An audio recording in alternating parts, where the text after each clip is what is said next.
Listen up. There's no more excuses. We're empowering those who want the hustle by exposing the status quo. The days of ordinary are over. It's time to crush mediocrity and start discovering your greatest potential.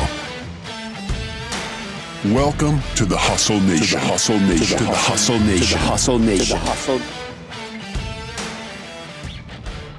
Welcome back to another episode of the Hustle Nation podcast. Today, we've got a real treat. As always, Mr. Michael Fabber is in the house.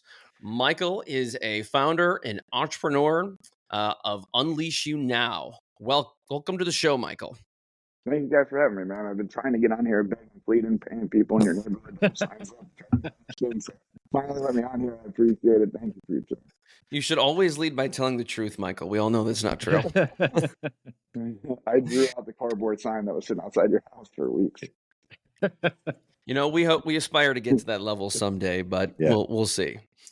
So, Michael, as I mentioned before the show, you were recommended by a good friend, Spencer Jones, and he said to me, he's like, there's one guy you need to have on your podcast, and it's Mr. Michael Fabber. And at that time, I had seen you just because you've been tagged in some of his content.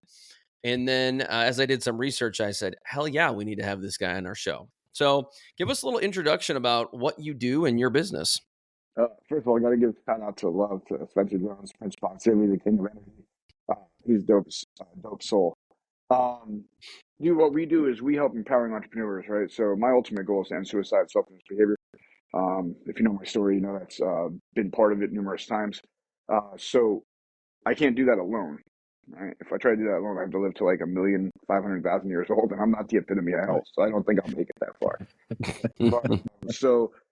Really, we were like, all right, let's help. I'm pretty good at business, been in business for a while now, over 20 years, and it was, and then we started learning how to actually build business successfully and be profitable and things that a lot of businesses aren't. And it was like, all right, what if we help those that actually help people do it better and do it at a high level? So that's kind of now simple form and a very short version of it is how and what we do. Love it. Tell us a little bit more about that journey, though. I want to know how you got from here to there. Yeah, I was like the classic story of like, if you could screw it up, I would do it. Right? Like I screwed up birth, right? Like I was born with the ability to hear. I feel bad for my mom. My head was this big when I was born. Right? Like this is horrible things, right? She still hasn't fully recovered, but I love her to death. I didn't get the ability to hear until I was like 3 or 4 years old. So I didn't learn how to talk until I was like 5, 6. Well, I come from a very military family, so there's no excuses. Oh, you can barely sound the word, like you're gonna start school regardless. So I was like a dumb kid. I failed 3rd grade. I thought that was impressive until I was at a conference and said that. The next speaker was like, I failed first. And I was like, it's not different. You definitely do. Yeah. Right? By like 700 days. No, but it was a classic story of like everything you do wrong, I did wrong. Then I was a hell of a troublemaker. See, my brother's one of the 22 that served the country and took his own life. He did that in the early 90s. And after that, men in my family, we weren't hurt. Like we were angry. Right? We didn't understand anger was a secondary emotion, right? Like, and we didn't know how to talk about hurt. So we just made people feel our pain. So from like 10 to 20, I was just angry, man. I was in and out of juvie, in and out of jail, in and out of court. And at 20 years old, I'm facing over 20 years in jail. I get shot at and I found out I'm going to be a dad all in like 1 week. Right. Wow. And I'm like, if I don't listen now, right? Like, I don't care what you believe. You can believe God, universe, tree, dirt. Like, to me, it's all the same. Right, so I'm not here for that debate, but whatever it was, I think it starts like whispering at you, and then by the end, it's like screaming at you. Pay attention, because you're about to go too far beyond the point of recovery.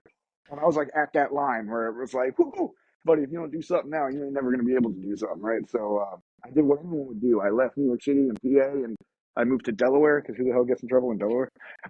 Most people don't even know it's its own state. Right?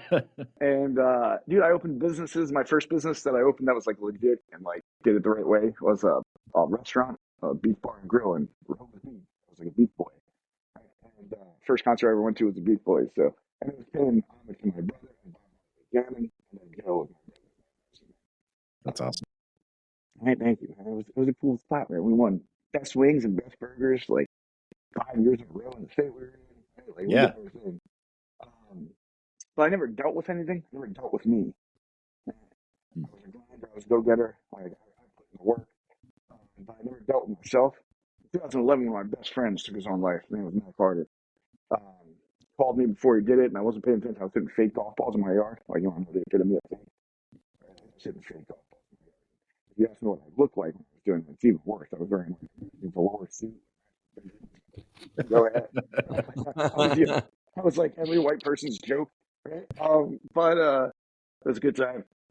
Finally, I had a friend tell me I looked ridiculous, and I stopped wearing them. But the it broke me, right? Like it broke the fake reality I created, like that shattered, right? And I became like, not well, I didn't become like, I was addicted to pills, taking pills, doing heavy booze, and I tried to kill myself in Lewis Beach, Delaware. And the gun wouldn't go off, and then I heard a personal growth tape once that said, "Man, you're out there somewhere. You just gotta go find yourself."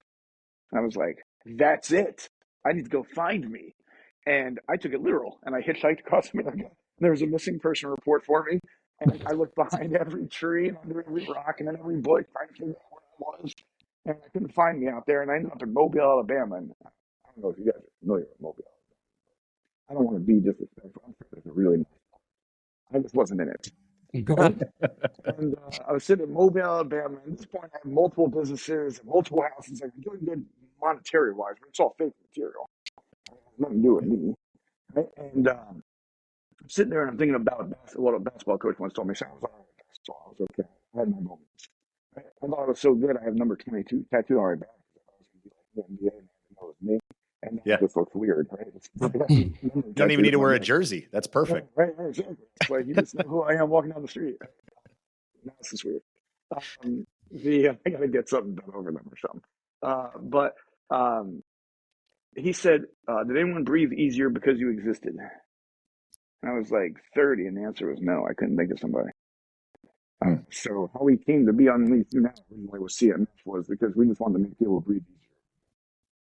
That was the ultimate goal. And that was the way to get to the ultimate goal. And along the way, you grow and you see clear and you understand better. First year, I did like 415 one-on-one sessions. And like 390 of them were free. Wow. So it wasn't like a good business model. It was a great way to go broke. But it was like that was what we thought was the way. And then we figured out that wasn't the way. And it just kept building and snowballing until now we have 20 plus events. We have a mastermind, 70 some odd people. I take a mastermind. We have a community of over, 3, 4, 5,000. And do some one-on-one, but not much, because that's the way I want it. It's not scalable. It's crazy. I'll tell you all about it. Yeah. That's where we are now, man. Blessed to have souls like Spencer Jones and other amazing people that are doing amazing things, willing to be part of the community of the Blue and Green. Okay, Michael, you glazed over a couple key parts there. One was, and I think for the people listening, I want you to talk about the never dealt with me, because I think almost everybody, successful or not, or anywhere in between, can resonate with that. And then when you went on the journey where you hitchhiked across America to find yourself, you never didn't really go into what you found. And I really, really want to know what you found and how you dealt with you. Right, that's interesting. So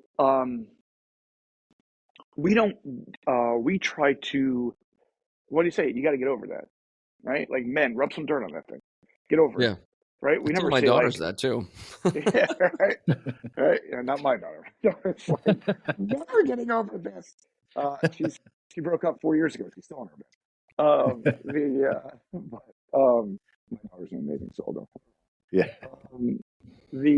So a lot of times we don't go through it and grow from it.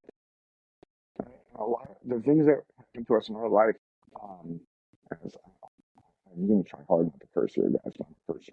You can curse. You're fine. The manure in your life, the shit that happens to us, we can actually use as fertilizer. Right? It can grow. Like that. I live in a real country ass part of Delaware. Like I have a sports farm, and then around me are just farms. Right? And I always can tell when things are about to grow. You can smell the shit. Yeah. Right? And I always say it's 2 days of like, what the hell is that? For food for 9 months. Right? And sometimes we got to go through that to get the other thing, right? And what's the point of going through that? Not to get the other thing. Yeah. Like, let's get something we can use from it. And I was never willing to go through it. I wasn't willing to go through what it was like losing what I knew was family, right? Because Christmases were never the same, Thanksgiving was never the same, family dinners were never the same after my brother passed. Yeah. Right. And we never went through that. We never talked about it. Like, everybody wanted to be hush hush because, why bring it up? Because that hurts them too. And like, it's like, why am I going to go to my mom and talk to her about it? Like, my mom was devastated. That's her son. Right. And my brother passed. He was the amazing one. Like, this dude was brilliant, quick hands, smart, right? Like, you didn't want to fight him. You didn't want to outthink him, right? Like, you're a winner, right? Like, I would say, if you got those two things, who's going to beat you? Right? So, never dealing with anything made it where even if you were avoiding the thought, it's there. Subconsciously, it's there. It is affecting us. It is having its impact on us, and it is dictating certain things at certain levels. When you don't deal with anything like that, you are, in a way, putting a cap on how far you can go. No matter how successful you get. Like I told you, I had successful businesses. I used to do this amazing thing. I used to build up to $1 million business, and I would destroy it. And I'd be like, man, it's just, I guess we can't get over that level. It must be super hard, right? And I would blame all these other things and not be like, no, Mike, it's because you don't believe you're worthy of something like that. So as soon as you create it, you destroy it. Yeah. So that's what I meant by like deal with it, like really work through it, dissect it, the layers of it. I love people are like, I did this thing and now I'm healed. I'm like, I don't know if that's how it works, bro. Right? Like, I don't think it's like an ankle injury. It's like face it up. It's like, it's healed. I think there's layers to everything, right? And going through those layers and working through those layers and what they mean to you and figuring out how they affect you to try to change that pattern and habit, I think is extremely important for the progress of yourself and the life you want, the life of the people you care about. So that would be the first part. The second part, you talked about the journey. You know what's crazy on that journey? I went to find me, but I found humanity. Right? Like, I found amazing souls. I learned a lot about people. I learned a lot about different religions. I learned a lot about the heart. I learned a lot about soul. I learned a lot about pain. Not just the pain I carry, but the pain of people who were carrying that I ran into and met and connected with. What I thought I was going to figure out a lot about me, I did figure out a lot about passion and purpose. I love people as much as I don't. Right?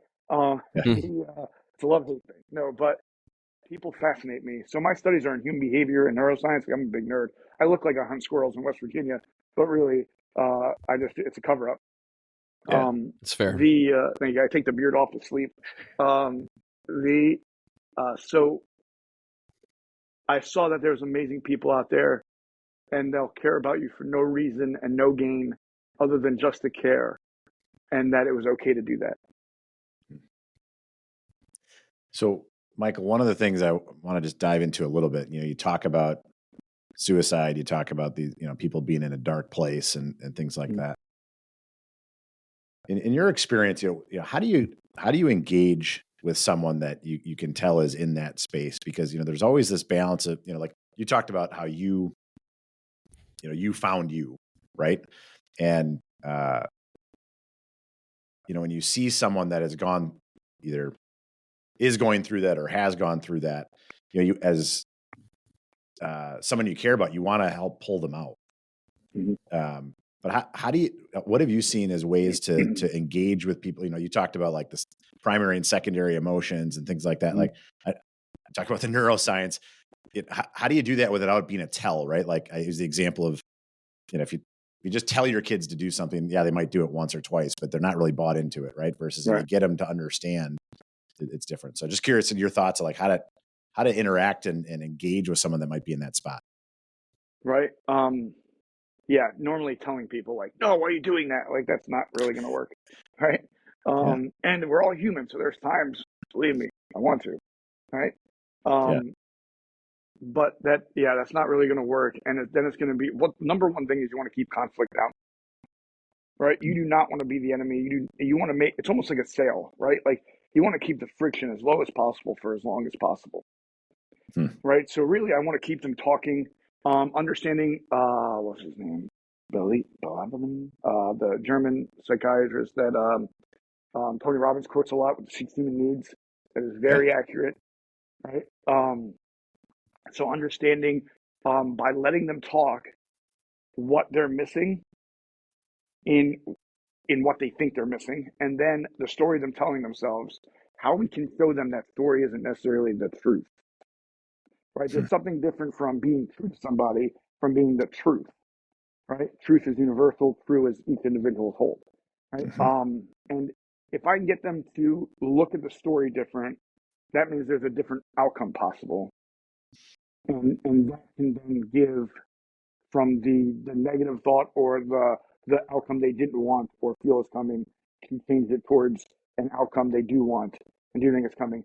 Like we talked about coaching sports before we got on here, and it's like people don't want to be the go-get rebounder, right? Like they're really talked about, right? But if I can let that guy think that the story is, if I go get these rebounds, I'm going to get better stats, and that means I'm more likely to make all conference, and that means I might be able to get a chance to be looked at to go to school and play basketball, because that's what he really wants to do, is go and be under the lights and have his jersey put on, right? Like that's what they really want. I can't make them want something else and pretend. So I have to show them how doing the thing that's going to be best for us is going to be the thing that's best for you, right? It's in a smaller scale and a smaller viewpoint. It's the same as in showing someone that this story, if played out like this, can still get to that desirable result that you want. And how does that, how does mindset versus behavior interact, right? So like I've seen with sometimes, to your point, you're trying to get them into a different mindset, right? Trying to get them bought into it. And like what I've seen is sometimes it's both, obviously. But sometimes their behavior are destructive behaviors, right? You talk about building the business to $1 million and then destroying it, right? Like I've seen this with people a lot of times. They in lots of different things where they, from the outside looking in, they think they're doing all the right things, and they might even feel like they have the right mindset, but then they have these destructive behaviors that you can see, and it's like, you know what? Just don't even worry about mindset yet. Just try this change in behavior first and see what happens. I'm just curious what you've seen as kind of that balance between the two.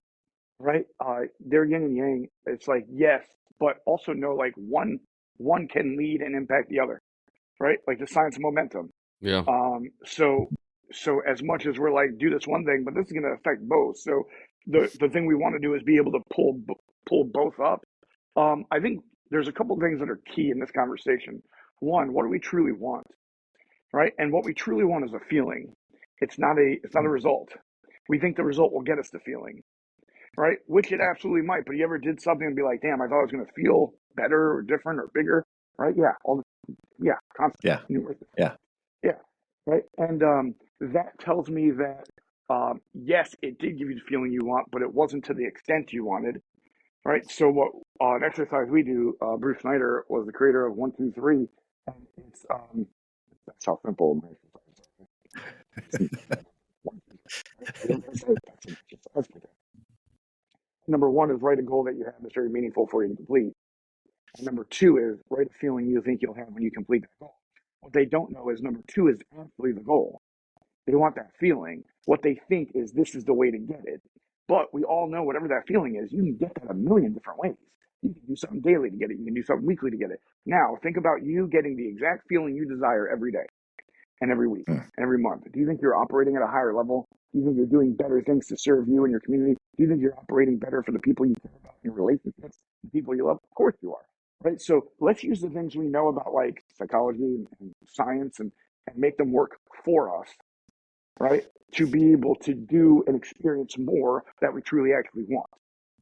Right? So that's first and foremost. The other thing is we're always becoming, right? And understanding that we're always developing. That means like every little thing, even if like we're still growing, we're still growing. It's just a different way. Right? It's like us as human beings. Like we used to grow up and now we grow up. Right? I'm like, damn, I gotta work out more. Fucking like eat less. I gotta stop eating all the cookies at night. Right? All the things I don't want to do. But we ask ourselves, like, all right, who do I want to be? Who am I becoming? and what I'm doing serving that. Yeah. Right? Does this serve me becoming like, yeah, I enjoy eating the cookies at night, but I know that it's not going to become the person I want to be. Yeah. And it's can we have those Yeah. real conversations with ourselves about like, what am I doing right now that's helping me become this that I want to be? What am I doing right now that's not helping me become this? And let's start marking off those behaviors, because the biggest thing is not just behavior, it's patterns. Like, we are creatures of patterns. So Yeah. when we can figure out our pattern and start moving things in and out of that, and like being and recognizing it, we are way ahead of the game of having a chance to win big. So is it fair to say that some people need to change their mindset, other people need to change their behaviors, ultimately patterns, and maybe there's somewhere in between where you have these wild cards like me that may need to change a little bit of both? It'll always be both, see, because when you're Love that. changing one, the other will need to be addressed, right? So it will always be a constant dance of one move, the other has to move, one move. Because if the one doesn't move with the other will be pulled back. Yeah, because I've met people before who are extremely optimistic, very positive. They have a solid mindset, but things don't change. They're not really progressing. And while, yes, I would love to have more friends like that, I also want my friends to succeed. I want them to change their behaviors. And as someone who's big on mindset, like Dustin and I are, I think that there's got to be a blend. And I love the way that you describe that of being a delicate balance or dance. I think that's something more people need to hear. Yeah. I love it. I love it. That's really good. Well, and I actually had unfortunately, I had a friend die recently, and I think he was, in retrospect, he was going through some stuff, right? And so when you see that, you think through, I think your comment, which really stuck out to me, was everyone thinks of it as the result, but what the result really is the feeling, which to me I think is actually super profound, because I was just having a conversation with somebody this week, and they were saying like, this guy, now I'm blanking on his name, but he basically talks about money and like the impact of how people view money, and how he literally, he's not mean about it, but he's like, I actually kind of laugh anytime somebody says they have a number, right? Like, I'm going to get to this number and then I'm going to be happy, right? And he's like, it's because that's not. He's like, I can tell you, it absolutely won't be, because the bar will move. You'll just say it's the next number. It's just the next number. It's just the next number. And he's like, you'll never get there. And he's like, it's because that's not actually where happiness comes from. And he goes, and I mean, he was candid. He goes, look, I'm not saying that if you have no money, that it's not harder to be happy, right? Like, but he said, what he found is he searched high and low to find billionaires that felt like they had enough. And yet he could find people that had next to nothing that felt they had enough. And he's like, and it's not because, and he's like, neither one are necessarily wrong. It doesn't mean billionaires are unhappy or anything like that necessarily. His point was what drove them was different. And layering that on top of what you just said, the feeling that they seek is different. Right. And I don't think that the people that are happy that maybe have less material things still aren't seeking, still aren't striving, still, it's just maybe they have more clarity, or maybe they're just seeking something slightly different to get that feeling. But I think to me, that was the thing that really, the nugget that really popped out to me, is that transition from the result isn't maybe the thing you think it is. It's really the feeling that you get from what you think the result you want. Right. And all for the feeling, all paths aren't the same. Somebody to find true joy in a hut in Tahiti is it. Yeah. Like, I know a guy that moved into a tree house in like Philippines or something. He's like, I am living my best life. Right? And I'm like, dope, bro. Like, our path to joy isn't the same ride. Yeah. Right. And what our joy is, or where we find it, isn't the same destination. Right. So, sure. Right. So when we're looking at that, like, they're just going different means to get to the same result that they want. And that's what they believe their position is, or their joy is, their fulfillment is. right? Like what they want their legacy or hat to lay on. It's all the things like that that really will determine how we go about this. What's up, listeners? It's your co-host, Chris here. And I just want to say thank you so much for being a part of the Hustle Nation. We really appreciate all of you for listening, downloading, and reviewing the show. We know our listeners are all about achieving their dreams and big success. But if you've ever felt like you're just inches away from your dreams, like just something's missing, well, we've launched a new product called the Hustle Planner. It's not just a planner. It's your personal roadmap to success. The Hustle Planner was designed to help you break free from unfulfilled dreams. It's not just about listing tasks. It's like sculpting your future on paper, setting bold goals, tracking progress, and even finding a bit of daily joy. The Hustle Planner was designed to eliminate the burden of stress and anxiety, to give you a direction to better understand yourself, what's working and what's not. It was really designed for people like you and me to help stack victories on a daily basis. And if you win each day, you win the week.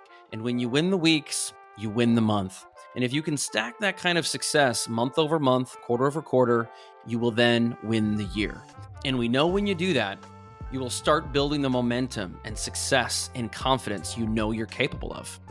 So if you're looking for a small edge and you want to start building momentum now, head over to Amazon or click the link in the show notes below. And for a small investment and a small commitment, you can make a huge impact in your personal and professional life. So, Michael, when you talk about that feeling and it being different for people, what if someone approaches you and said, look, I don't know the feeling I'm looking for. I don't know the feeling that's going to make me happy. Where do you start with them? Because I would imagine that's probably a larger part of the population than one would believe. Right, 100%. And most people don't even think about the feeling part.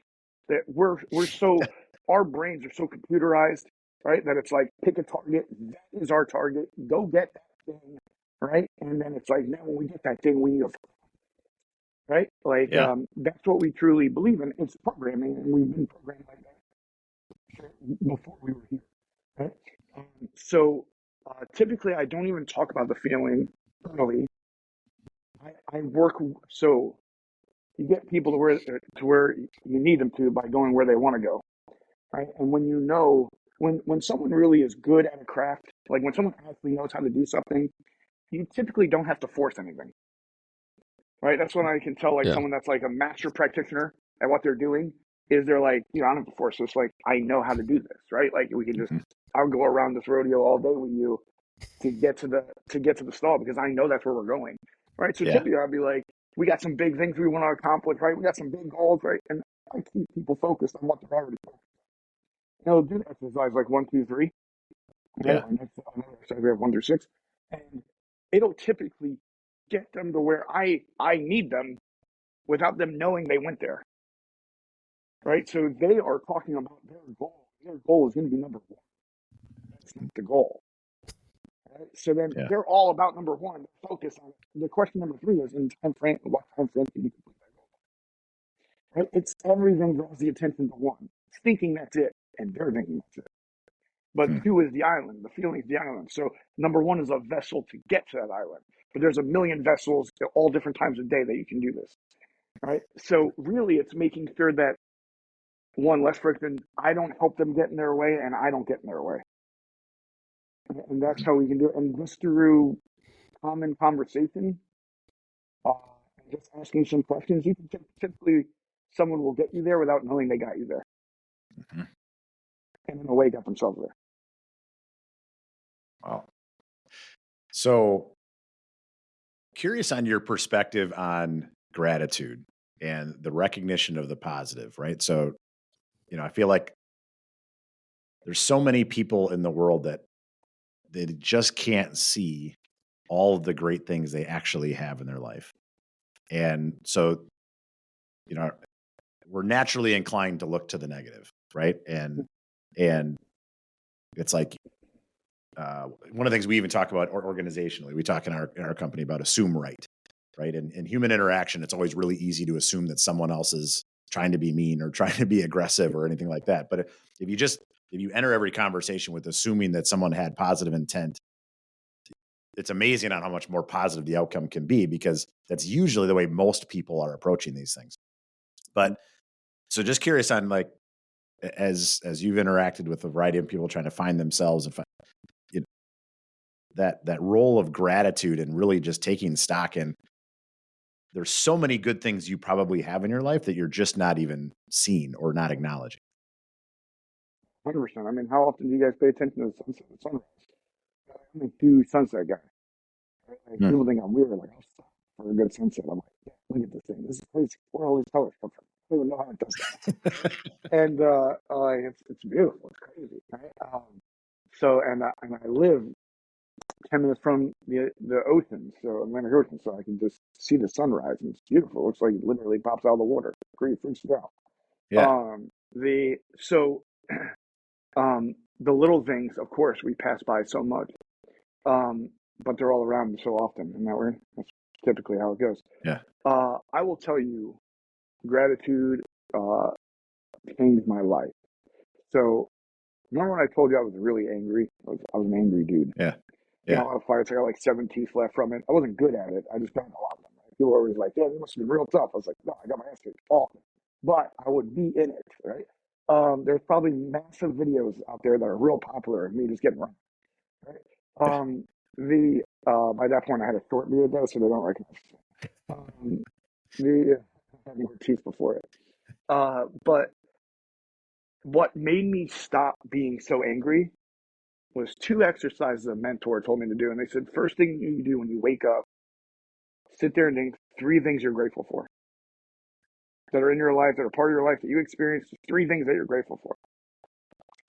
And I was like, this is so dumb. Right? Like when you hear that, you're like, this is the dumbest thing ever. Oh, this is going to help me. Like, come on. Right? And then he said, hey, just do that for me. And it was for 1 month. And I did 3 things I was grateful for in the morning. And then I just say 3 things I was thankful for that day.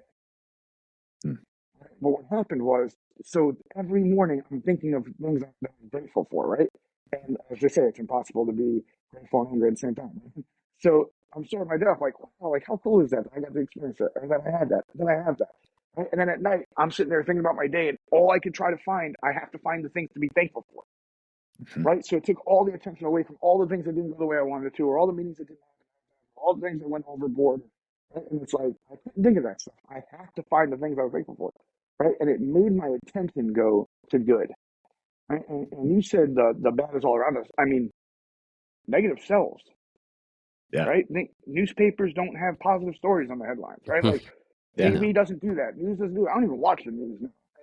I don't even look at it. Yeah. Unless we're talking about stocks, I'm not looking. Yeah. Right? Yeah. It's Smart. like I don't even want it to enter my world. Right? Like they're like everything's not perfect. I'm like, I know. They're going to tell us the things that are. That's their job. My job Yeah. is to find the things that are, help create them. Yeah. So after I did that, I saw the change in me. And I was like, Yeah. holy man, like this works. Right? Like I thought you were just selling rainbows to me. It works. So yeah, I started like overdoing it, like especially with some of my clients early that are just a very negative mindset. Like we would set alarms through the day and just be like, yo, text me one thing. What are you thankful for right now? What's happened already today that you can be like, damn, I'm glad that happened. Yeah. And one of the guys, it was amazing to see the transformation of him. And now you see him now. He was lost like 100 pounds, right?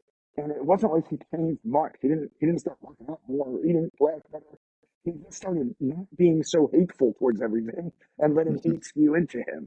And he started thinking about how his son gave him a hug in the morning, and it felt like his son really loved him when he hugged him. Right? Like it was a good hug. And it's like, and he had to sit down for a minute and have lunch with a friend. It was like, dude, you see these little things that we took for granted for every day. They're there. And what that does, what that can spiral into, is huge for the human body. Remember, dis-ease causes disease. So as long as we can keep dis-ease down, Yeah. That's really good. Michael, so I used to have these conversations with a lot of people was when I was able to change my mindset probably 15 years ago. It was because I decided personally that, I understood where I wanted to go with my life. I understood where I was. And I realized that there were some people in my life that were what I called energy zombies. And not all of them were bad people. It's just that they'd come around and then they would leave and you'd say, "Oh my God, I feel mentally exhausted." And I then my blood pressure raises because I'm hearing these stories and I'm just like, "Oh, why don't you just listen to me?" Right. And then you get some anger inside of you. So long story short, I said this to our friend Spencer. And he's like, I talk about energy zombies all the time. But I think for some people listening out there, part of it is not anything we're doing. It is part of who we surround ourselves with. Or unfortunately, you may have some family members that you have to keep at what I call arm's length. If you're listening, you can't hear me spreading my arms out. You can love at arm's length. And so I want to hear you talk about that for a moment because I don't know if everyone thinks like that. They don't know if it's possible to say, "Hey, I'm going to change my circle and I'm going to choose to do this or that with my family and allow those zombies to come into my life." Dude, you're 100% spot on. I was like, my answer can be exactly. My when you asked, I was like, I'm just gonna say yeah, exactly. I can say that when I come speak at your event. Don't worry. There you go, boom. I have a bunch of yes men that go on there and say whatever Mike says. No, I'm kidding. No one says that. I'm waiting. The day that happens, I might. Um, yeah. So when we're talking about this, typically what we always think for the next thing, for the next level, for the greater experience, we always think, what do we have to add? What else do we have to do? We rarely like, what do we have to let go of? Right. One of the things I typically talk about, especially at our men's retreats, because our men's retreats are crazy. Right? I was like, dude, it's gonna be so great. We're gonna have cigars, shit, talk all that cool shit, watch sports. And then it was like I cried for 3 days straight. I'm like, what the hell's going on? This wasn't anything that was gonna be. Right? It's kind of that different. Um, but especially like I'll say, man, but really, I think it's anybody. Human behavior says that we got to add one more thing to our plate. Will be the thing that puts Yeah. us over the edge. Right? What's that relationship we need? Who do we have to know? Right? Like these questions we ask all the time. And they ask at conferences, and like big names ask, like, who is it that has to know you for you to get to the next level? But it's never like, what do you have to let go of? Who do you have to let go of? What do you have to let go of that you believe inside of you? What do you have to let go of that you're holding? Right? And sometimes we're holding those relationships because we feel like we need to, or we feel responsible for, that at some point they have to be responsible for. And the only way for you to go forward is to be lighter, not to be heavier. And how being lighter can then like the springboard you into becoming so much faster, condense time, and get greater results. That's at a rapid speed. Wow. Deep. What's interesting to me as just listening to you is just tying all these things back to the behavior, to the mindset. I mean, even when you talked about the gratitude, basically you just changed your behavior, having no thought as to what actually impact it would have and how it impacted your mindset, and then the behavior of reviewing your life and what are the things you might need to cut out, right? What are the things that you might need to let go of, and that's going to change your mindset. So that, to me, that's the thing that keeps coming back in each and everything you're saying. So your mindset, your daily disciplines, right? Like your patterns and habits, that's your life. I love it. You can't escape much of it. Michael, you had said something just a moment ago about one thing puts you over the edge, one more thing. And part of my framework, I come from a marketing background, and it's interesting when Dustin and I got together and we kind of talked about what hustle was going to be. We took the hustle framework and molded it with some of my framework and turned it into something I think is very powerful. But one of the things I've always said in marketing, in leadership, in business, wherever, is that you have to keep things so easy that there's no excuses. And that's kind of my tagline and my manifesto at the same time is marketing so easy, it's fun again. so easy you'll have no excuses. And that means you can't be complicating like a 30-page strategy. You can't be trying to be on more social media platforms. So when you say that to me, it resonates because I think a lot of things with behaviors, with mindset, or a combination of both, it should be easy. It should just start with one thing, just change one thing. And then you start to change your mindset. And then other things start to change as a byproduct. And so I don't know what you think about that, but to me, light bulbs are going off in my head when you say that. Oh yeah, KISS, man. Keep it stupid. Remember, I was the guy that failed third grade. When I started to high school, I had to go to 3 different high schools in 4 years. Right? Like I was in trouble. And if it was too complicated, I probably wouldn't be doing it. You know, as a parent, I always tell people like, I'm not special. If I can do it, I think anyone can. Right? Yeah. And so when you say that, it's the easier it is to understand, the easier it is to do. I think our job is to make some things that people think are complicated or they view, right? Like we see Gary Vee everywhere now, right? Like I don't know if you're a Gary Vee guy. Oh yeah. Right? Like, but what a lot of people missed was Gary Vee became Gary Vee on YouTube. Mhm. Then after he became huge, then all of a sudden his team helped him everywhere. But Yep. Gary Vee, when it was Gary Vee and an intern cameraman, it was YouTube. Right? Like people are like, dude, I see you on all platforms. I'm like, yeah, like I mean, my name's like I can't even tell you last time I've been on something. Right? I can tell Yeah. you that I'm on Facebook. Yeah. I can tell you that 90% of our business comes through Facebook. Yeah. So everybody's like, oh man, if you went to Instagram, it'd be 180% of your business. I'm like, you know, that's not how it works, right? Yeah. Yeah, you're right. That's not how it goes. You're Then right. it would be like 45 and 45. I have to hustle even harder for the 45 I already got in the 90, hustling less. Yeah. Right? When I was dumb and young, right? So I had a business, my first business. I'm like, we're making like $500,000. All we got to do is open another business, and we'll make $1 million a year, right? And you know what I did? I opened another business. You know what we did? We each went to $250,000, Yeah. and then we opened the third business, and it was like now it was less, and it was like $300,000 a year. We each made 100. I was like, how's it going backwards? Doing more. Right? So to this day, we own a bunch of businesses. But I promise you, I'm only in one. I'm in underneath you now. The Yeah. other ones I'll hear about, I'll see if I can answer something, I'll answer it, but they're taken care of. And Yeah. I have to let them be taken care of. Because that's the only way for this to go smooth, go fast, and be able to accomplish what we want to accomplish. So less is typically more. I love it. Go fast is important. People will pay to go fast, but Oh yeah. also, the thing when you say all that is you're basically diluting yourself and diluting your effort. And if you are diluting at all, that means that Michael Faber is not able to be as effective or powerful or help as many people. And I've been there as a serial entrepreneur. I don't love using that phrase, but it Yeah. helps people understand. You cannot, like, either you want to have $1 million business or you end up having three like $500,000 businesses. We're not superheroes as much as sometimes we think we are when we go through different peaks and valleys. But Michael, this was awesome. Like, awesome conversation. I love the perspective. It was a lot of fun. We got to have you back. But before we wrap up the conversation, tell our audience a little bit more about your business and where they can find you, some of your upcoming events. I think this is something worth checking out.